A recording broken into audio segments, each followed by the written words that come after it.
Amazon had them pretty cheap. I think it was 13 bucks. Replace it at that point, you know? So that's where we're at.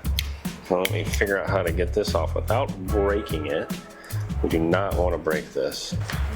There we go.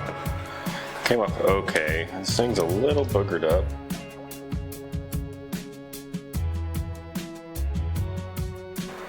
This is proving to be a little more tedious than I thought. Okay, I gotta get this little plastic clip off that goes in.